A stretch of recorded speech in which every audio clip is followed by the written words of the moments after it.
Este é um vídeo para responder um inscrito ou provável inscrito que se identifica como Basel. Ele pergunta aqui como que, primeiramente ele diz que achou o meu canal assim através dos recomendados. E isto, cara, olha só, eu não sei se você é ateu, mas porra, não dá pra ser ateu depois dessa, cara, porque é um milagre o YouTube me recomendar pra qualquer coisa. Eu já fui censurado no Facebook mais 1000 vezes por falar mal do Islã, né? Eu já fui censurado 1000 vezes, assim, sério, tipo assim, eu falei, teve uma vez que eu fui bloqueado, cara, porque eu falei assim, tipo, o Facebook falou assim, você está bloqueado porque você está usando o Facebook rápido demais. Porque eu ficava em vários grupos, eu debatia com várias pessoas, enfim, né? Então, assim, o senhor ou senhora Basel, tá? Até porque o senhor ou a senhora não colocou foto nem nada, mas fica aqui a minha explicação sobre a deificação. E no caso, nós podemos concluir não, nós podemos aqui propor duas vertentes, ou três, ou mais. Por quê? Porque como a deificação é um processo revolucionário, sim, é um processo revolucionário, e geralmente, senhor Basel, senhor, né? A mentalidade revolucionária, ela não segue uma lógica cronológica, porque dialética, assim, em termos leigos, básicos, ela é basicamente a arte de você pensar várias coisas ao mesmo tempo e nunca uma só. Por exemplo, o comunismo basicamente é o quê? Não existe certo e errado. O que existe é aquilo que contribui para a causa, contribui para o partido, para a militância, para a nova sociedade, e o que não contribui. Ou seja, os comunistas, eles seguem aquele pensamento, né? Tipo assim, como Karl Marx estudou Hegel por 10 anos, tá? Ele estudou Hegel por 10 anos. Friedrich Hegel, era um filósofo que pregava assim uma espécie de mal necessário. Sabe aqueles caras que falam assim: "Não, às vezes homens bons têm que fazer coisas ruins para que o mal ou para que o bem prevaleça", né? Eu não posso dizer sobre as intenções de Hegel, mas Marx seguiu isto ao pé da letra. Por quê? Porque em 1849 ele deu uma entrevista a um jornal londrino chamado Gazeta Renana e ele diz o quê? As classes e as raças que não se adaptarem às novas condições de vida devem ser submetidas ao domínio, tipo assim, devem se submeter, assim, elas merecem perecer no holocausto revolucionário. Por quê? Porque, de acordo com Marx, somente a classe proletária tinha a visão objetiva da história, sendo que ele próprio não era proletário. E aí, sério, tipo assim, o único emprego que esse vagabundo teve na vida toda, cara, foi a porra de foi um trabalho sobre crítica teatral. E o emprego só durou poucos meses. Por quê? Porque o cara era louco. O passatempo dele, acho que eu já até falei aqui no canal, né? O passatempo dele era ler poemas que falavam sobre o fim do mundo, cara. Tipo assim, ele realmente ele só vê a maldade nas coisas, sabe? Tipo o diabo, né? Tipo, como o diabo tá no inferno, ele só vê maldade. Tipo assim, ele não vê mais Deus, ele não vê mais Deus agindo em nada, ele só vê maldade. Tipo assim, você faz uma caridade, o diabo deve pensar o quê? Tentando, né, interpretar essa mente perturbada, né? Esse espírito, né? O espírito é feito de inteligência e vontade, para quem não sabe. Então ele vê um cara fazendo uma caridade assim, tipo assim, ele tá fazendo caridade para se amostrar, por vaidade, ele não consegue ver bondade em nada. Então, desculpe, Marx, ele frequentava uma seita satânica desde a juventude, tá? Ele traiu a esposa com a empregada, teve até um filho com ela, e a própria empregada, acho que era Helene Day, poxa, o sobrenome eu vou ficar devendo, mas era Helene alguma coisa, e ela dizia, né, que mesmo velho, ele fazia lá uns rituais assim, estranhos, tipo assim, apesar de ele ser judeu, odiava os judeus, tá? E aí, ele fazia uns rituais bem estranhos, né? Tipo assim, botar uma tira na cabeça, acendia a vela, vai saber o que era aquilo, né? E aí, cara, mas Vinícius, assim, é porque eu sempre falo, né, que eu tenho um tempo limitado aqui para gravar, né?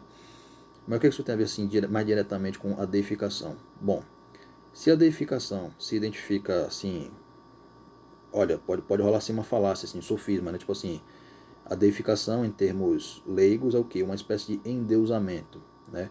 É uma espécie de, tipo assim, o protestante... É por isso que eu falo, tem várias vertentes. Tipo assim, a deificação... Desculpe. A deificação, na visão protestante, a deificação é o quê? A idolatria, a imagens. Eu vou pegar cada ponto aqui para garantir que o senhor vai entender. Na visão protestante, a deificação é o quê? Endeusamento através das imagens. Então, sobre o protestantismo, eles usam muito, cara, aquela teoria não, aquela interpretação pessoal, não é do magistério, é uma interpretação que ele tira da cabeça né, da cachola, se é que tem.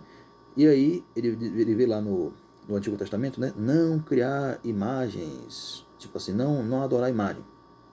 Olha, a tradução católica, mesmo que na tradução católica esteja escrito imagens, na verdade o sentido correto é o quê? Ídolos. Por quê? Porque na época do Antigo Testamento o paganismo era muito forte, cara. Isto até assim, por um lado é até bom. Por quê? Porque isso mostra que a religião existe desde que o mundo é mundo. Tipo assim, existe uma sociedade ateísta que tenha durado assim 2000 anos, assim que tem um status de civilização por 2000 anos, como fez o catolicismo no Ocidente, fora o judaísmo, porque o catolicismo deriva do judaísmo. Estou falando o verdadeiro judaísmo, não o judaísmo de hoje, tá? O judaísmo de hoje, ele nem sequer crê em Jesus como o Messias. Não é à toa que eles crucificaram Jesus, e a nova Terra Santa agora é Roma. Está lá em Atos, capítulo 13, versículo de 46 a 50. Mas voltando à questão da imagem. Então, a expressão correta é o quê? É ídolos. Por quê? Porque o paganismo lá era muito forte e isto leva Deus, Pai, a estabelecer o seguinte mandamento: não terás outros deuses diante de mim. Sabe? Então, o que acontece? Na questão protestante, a deificação é interpretada assim: eles adoram imagens. Não. E outra coisa, né? Tipo assim, o próprio Jesus, ele se fez uma imagem, né? Porque quando Jesus se encarnou no ventre da Santíssima Mãe de Deus, nossa mamãe, ele meio que glorificou toda a criação. Jesus poderia ter vindo como anjo, como arcanjo, inclusive eu poderia fazer um outro vídeo explicando por que Satanás se rebelou contra Cristo. Não foi porque porque ele queria tomar o lugar de Deus. Não, se fosse só isso, ia ser um absurdo, mas foi muito mais, tá? E assim, você pode ficar chocado, tá? E aí ele se encarnou no ventre da Santíssima Virgem e ele se fez homem, tipo, ele se fez imagem nossa, né? Ele glorificou toda a criação, sabe? Então, isso aqui, aí, 7 minutos, tá vendo que o meu tempo aqui é limitado? Eu tenho, aí, 7 minutos só para explicar essa parte aí. Agora vamos na visão aqui, na visão gnóstica. O que o gnosticismo assim foi como história, como movimento histórico? O gnosticismo, ele tentou implantar uma ideia de que Deus, eles já sabiam que a alma, né, que tem o espírito e tem a carne. O ser humano é feito de corpo, alma e espírito. O que é a alma? A alma é feita de acordo com a teologia católica, tá? Fontes oficiais, sérias, enfim, a doutrina de sempre, tá? Imutável, infalível, imaculada. E quando muda é questão puramente acidental ou subjetiva, como questão Revolução Industrial, antigamente tinha máquina, antigamente não tinha máquina, agora tem, enfim, né? Eu quero detalhar, tá? Então, o ser humano é feito de espírito, alma e corpo. Espírito, alma e corpo. Aí o que os gnósticos nos fazem? Se a doutrina católica fala que o espírito é a parte divina do homem, que também é feito de inteligência e vontade, não sensibilidade. O espírito ele não sofre assim como a carne, não, é outra coisa. O espírito é a parte divina do homem, é a parte para a qual o homem deve corresponder para o seu fim último. Qual é o fim último? O próprio Deus, contemplar a verdade, né? Tipo assim, o espírito ele também é feito de inteligência, só que é uma inteligência a mais. É por isso que a gente fala, né? A gente precisa do Espírito Santo, que preenche o espírito, que preenche a alma, que manda no corpo. Esta é a hierarquia adequada. Quando nós pecamos, por exemplo, por uma fraqueza, por uma covardia, sei lá, a alma manda o corpo manda na alma e a alma meio que expulsa o espírito, né? É basicamente isto. E aí o que acontece? O gnóstico, ele distorceu. Herege sendo herege, né? Não, mas se o espírito é uma coisa, se o espírito vai para um lado e a alma e a carne vai para o outro, né? O espírito vai para lá, a carne vai para cá. Então, logo é impossível você ser bom, é impossível você ser santo pelas suas próprias forças, sendo que a igreja nunca pregou que é pelas próprias forças. Isso aí é pelagianismo. Pelagianismo foi uma heresia inventada, acho que foi por Dom Pelágio, né? Que o cara acreditava, não preciso de sacramento, não preciso de batismo, não preciso de oração, não, eu me viro. E aí os gnósticos seguiram essa palhaçada, ficaram putos e começaram a tirar conclusões assim, tipo, não, Deus cobra demais, Deus é moralista, Deus é rigorista, né? E aí pronto, o que deu? Aí, voltando aos protestantes, porque herege, assim, eles são diferentes, mas são iguais, né? Então, o protestantismo começou a falar isso, né? Não, porque esse negócio de ter que confessar para o padre, eu tenho que ir toda hora ir na igreja, eu tenho que ir para a missa. Não, eu posso me confessar para Deus. E, tipo, joga no lixo, João 20, versículo 23, né? Então, joga no lixo. E aí, sabe, o que resta? Qual é a conclusão disso tudo? Eu posso me virar para ser santo. E aí, pronto, começou a excluir o sacramento um por um, o protestantismo jogou no lixo a Eucaristia, a confissão, cara, tem gente que nega até a associação apostólica, olha o nível, tá? E aí, pronto. O que os protestantes usam para compensar isso aí? Moralismo. Tipo assim, tipo, olha só, não tô brincando não, o senhor pode testar isso aí agora, tá? Aí fora, não precisa nem esperar acabar o vídeo. Eu xingo, por exemplo, comunista com gosto, porque existe um livro, o livro negro do comunismo, que fala que é o quê? Que o comunismo matou 100 milhões de pessoas. Isto foi o cálculo conservador. Eles foram lá, muito provavelmente, é porque eu não li o livro todo, porque é muito grande, é muita coisa, tá? São vários autores. Stephanie Courtois, por exemplo, né? É uma das autoras do livro. Ou que, assim, tem os editores, pá, né? E aí, cara, eles abriram documentos de fonte primária. Tipo, tem historiador casca grossa sério que vai até o Moscou, a Moscou, né? Lá na Rússia, né? O lugar, Moscou, e abre os documentos, a porra toda. Então, o comunismo matou 100 milhões de pessoas naquele estudo. Pode ser que tenha sido. Não, foi muito mais, né? Os abortos. Aí, o aborto foi liberado na França. Você acha que não vai rolar? Né? E o que acontece? Quando eu tinha um comunista, por exemplo, dizem que é um canalha, que é um. Tipo, eu falo mesmo, tá? Tipo assim, tem gente que vai até dizer que eu tô exagerando, beleza, mas tem que xingar, cara.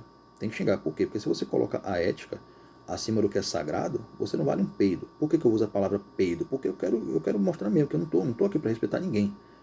Sabe? Jesus Cristo não ligava pra decência. E aí, cara, sabe? Você não pode xingar comunista porque é feio, porque é pecado.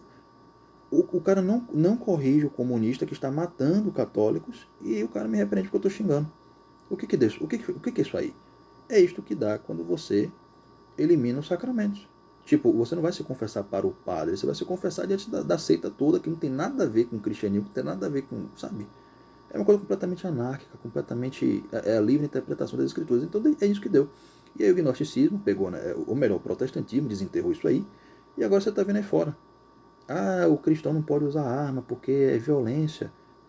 Eu fiz um vídeo, o senhor pode conferir depois, ou talvez o senhor até tenha conferido, que eu mostro como que o diabo engana todo mundo, né? Tipo assim, a principal falácia lógica que ele usa é o quê? Sofisma.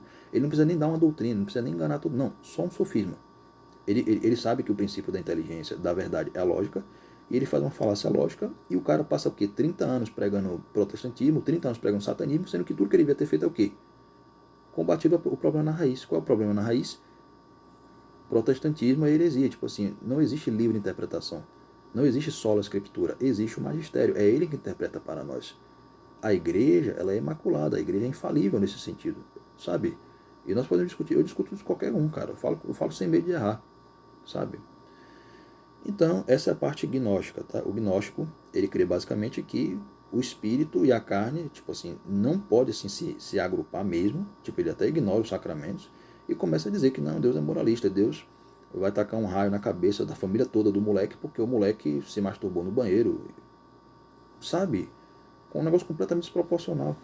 E vai ver o moleque nem crente, tipo, uma família assim, ateísta, vai ver uma pessoa que nunca viu Jesus na vida, nunca ficou sabendo sobre a igreja católica, então chega nesse nível, cara. Então, na questão gnóstica, para finalizar, o que o Immanuel Kant me faz? Olha o raciocínio desse. Travou, né? Travou por alguns segundos aqui, por um segundo, né? O que o Immanuel Kant me faz? Cara, Kant é burro. Eu vou provar, tá? Kant é burro. Por quê? Olha a raiz da filosofia desse cara. Sim, ele era o filósofo da Revolução Francesa, que primeiro que ele não se decidia. Primeiro o cara era agnóstico, outra hora ele era ateu, outra hora ele era protestante, ele não se decidia, tá? Era uma confusão mental interna e eu vou provar. A raiz do raciocínio de Immanuel Kant é a seguinte: nós não conhecemos a estrutura da realidade, mas conhecemos a estrutura da nossa razão. Presta atenção, é uma coisa um pouco sutil, tá? É sofisma, tô falando, o diabo sabe, ele usa sofisma mesmo, na cara dura, né? No espírito duro, ele não tem cara, né? Nós não conhecemos a estrutura da realidade, mas conhecemos a estrutura da nossa razão. Portanto, como filósofos, nós não confrontamos a realidade como um observador neutro. Nós não estamos diante da realidade como um observador neutro, mas como um juiz que interroga o réu e o força a responder determinadas perguntas. Logo, a pergunta que você não fez e que não foi respondida faz daquele aspecto da realidade não só como irrelevante, como também inexistente. Isto é a sistematização lógica do argumento ad ignorantiam. Aquilo que eu não conheço é irrelevante ou é inexistente. Logo, tipo, esta é a raiz, cara, filosófica de pelo menos 80% das universidades do Ocidente. Pega lá Sorbonne, pega lá Harvard, pega lá Cambridge, Oxford. Não é só no Brasil. No Brasil, café com leite, porra. O Brasil não produziu nada, assim, alta cultura. Não produziu porra nenhuma. Faz 50 anos que o Brasil não tem, sabe, livro assim. Porra, o Brasil tem 50 mil homicídios por ano. 70 mil homicídios por ano. Sim, chegou nesse nível. Isto é equivalente a 3 guerras no Iraque, porra. Viver no Iraque é mais seguro que viver aqui. Não tô brincando não, tá? Parece que é assim. As estatísticas estão mostrando isso. Isso aqui é lógica, tá? O diabo usa a falácia lógica do sofismo. Eu tô usando a lógica lógica. Porque... E alguém da USP publicou algum livro falando isso? Não. Tipo, a USP elege presidente analfabeto. Algum livro documentou isso? Não. O número de crimes sexuais na sociedade, por causa da indústria pornográfica, aumentou violentamente. Tem algum livro falando isso? Não tem. Então, vamos lá, né? Então, esta aqui é a parte dos gnósticos, tá? Então, essa questão da deificação, do endeusamento, tirando o Deus da jogada e botando o homem como centro, né? Eu posso mandar em mim mesmo, não sei o que, não sei o que. Eu consigo, eu posso tudo, né? Enfim, né? E vamos para a terceira parte. Eu falei que eu ia dividir em 3 partes, né? Tipo, deve ter mais coisa. Eu não lembro se eu falei, mas tem várias. Eu falei que o senhor Basel tem várias vertentes, tá? Esse negócio de deificação tem várias, é sério, tem várias vertentes. E a última que eu vou falar aqui, que eu acho que é para fechar, né? Porque, de novo, o meu tempo é limitado. É o satanismo. Satanismo militante, tá? Satanismo militante, né? O molequinho de 12 anos que ouve rock, começa a ouvir Beatles e diz que é ateu satanista, né? O cara é ateu e satanista. Não, isso aqui é conversa séria. Cara, e quando eu falo satanista, não tô falando de Vic Vanilla, não, cara. Tô falando assim, não tô falando assim de. Porra, qual é o nome do cara? Aleister Crowley, né? Vamos pegar, por exemplo, o Jorge Soros. E eu tenho até que tomar cuidado pra falar esse nome, porque o YouTube bloqueia na cara dura, tá? O Jorge Soros, ele ele é um dos homens que participa, ele é um membro de uma das famílias mais ricas do mundo, que controla a política mundial, que controla os meios de comunicação, estudantil, mercado no mundo. Ele mesmo já falou, eu quero uma nova ordem. Ele falou assim, ele é velho, tá gagá já, né? É burro. Ele fala assim, eu quero uma nova ordem mundial. Aí ele cala um pouco na boca e depois fala, não, eu quero uma nova ordem econômica mundial, porque eu quero investir na moeda, né? Eu quero investir na moeda da China para disputar com o dólar. Então, esse cara é satanista mesmo, porque ele financia a clínica de aborto, a Planned Parenthood, que foi criada pela Margaret Sanger, que era uma feminista, e ela criou essa clínica em um bairro de maioria negra, chamada, tipo assim, o bairro era o Brooklyn, era um bairro pobre de maioria negra, e a mulher criou uma clínica de aborto. Porra, né? E aí, o George Soros, ele é satanista, assim como o Rockefeller, os Rockefellers que controlam a indústria farmacêutica no mundo. Tá, Vinícius, mas e aí? Mas a questão teológica, eu não quero saber de política. Cara, tudo envolve, tá? Eu não posso desfazer disso, tá? Eu falei, eu sou detalhista, eu quero garantir. Ah, o que isso tem a ver com satanismo? Muito simples. O satanismo, primeiro que o satanista não chama o Satanás de Satanás, sabe? Eu até odeio falar esse nome, cara, mas ele chama de Lúcifer. Por quê? Porque Lúcifer significa portador da luz. Tipo, eles apresentam ele como o Salvador, como o novo Messias. E isto aqui não é uma definição genérica. Ah, ele quer imitar Jesus. Não, não é uma definição genérica.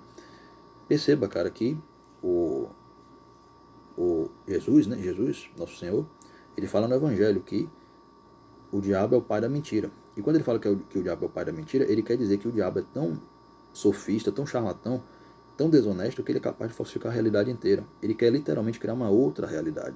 Enquanto o Partido Comunista quer criar um novo sistema, enquanto o protestantismo quer criar uma outra igreja, ele quer criar uma nova realidade.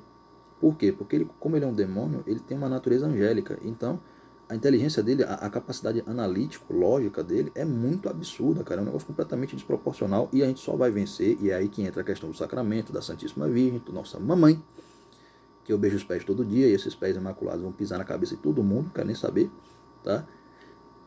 Sabe, sem os sacramentos, cara, sem a graça, a gente não vai vencer não, cara. Tipo, os caras vão enrolar a gente e valeu, tá? Então, ele, o satanista, ele apresenta como Lúcifer. E a prova disso, tá vendo que tem a ver com política? Olha o que é que o Saul Alinsky me faz. O Saul Alinsky era um intelectual comunista, bandido mesmo, malandro, tá? Participou da máfia e tudo. O que é que o cara me faz naquele livro Regras para Radicais? Né? Você que é cristão? Não, eu não posso xingar ninguém. Regras para Radicais. Olha o livro do cara. Não, Lúcifer foi o primeiro revolucionário que se rebelou contra o sistema, contra o establishment, a ponto de chegar a ter o seu próprio reino. Tipo, o cara dedicou o livro a Lúcifer, como o primeiro revolucionário. O cara era comunista e fez isto. Então, sabe, o deísmo, a deificação também tem a ver com isto. Tipo assim, você vai criar assim, você vai ter um novo Deus, ou então você é o seu próprio Deus. Tanto é que a maioria, tem muitos satanistas que se apresentam como ateus. Por quê? Porque embora ele queira montar uma mentalidade, um sistema revolucionário, queira mudar a porra toda, ele ao mesmo tempo ele não quer servir a Deus, ele quer ser o seu próprio Deus. Porque depois do pecado original, o homem passou a querer dominar e a mulher passou a querer ser desejada. Vergonhosamente, né? Então, sabe, é sedutor a coisa, é sedutora, tô falando, aqui é conversa séria, tá? É sedutora mesmo. E aí, pra finalizar, porra, 20 minutos, aí, tá vendo? Não, tá valendo a pena, eu tô explicando aqui pro cara, né? Desculpa, me desculpa, tá? É que eu não sei editar vídeo, tá? Aqui é tudo de primeira. E eu não tô me gravando não, tá? Eu tô prestando serviço. Então, o que que o... Bateu aqui a porta. Então, o que é a deificação neste sentido satanista? Ah, eu posso complementar aqui com uma coisa também, né? Quando houve a Guerra Celestial, Satanás, tipo assim, por que no céu entrou o pecado ali? Porque só pode haver pecado quando não se vê Deus. Deus, ele é tão santo, puro, imaculado, perfeitíssimo, supremo, e ele é irresistível. Ele é o bem supremo, sabe? Ele não é um prazerzinho, não, ele é o bem supremo, ele lhe conhece perfeitamente, tanto quanto você mesmo. Ele sabe de tudo que você precisa, ele já sabe o que vai acontecer com você, ele sabe como você está, ele sabe mais sobre você do que você mesmo. Ninguém chega perto dele. Sabe, talvez até só a Virgem Maria, e olhe lá, porque mesmo o amor da Santíssima Virgem por nós, cara, a Virgem Maria, ela é quem é, mas ela é infinitamente inferior a Deus. Isto prova que a gente não é idólatra, tá? Isso aqui é veneração pura, tá? E o que acontece? O diabo, ele ficou sabendo, na Guerra Celestial, antes da Guerra Celestial, que Jesus, tipo, Deus revelou, né, que os humanos iriam pecar e que o Filho de Deus iria se fazer homem. Aí o diabo, peraí, como é que ele vai se fazer homem?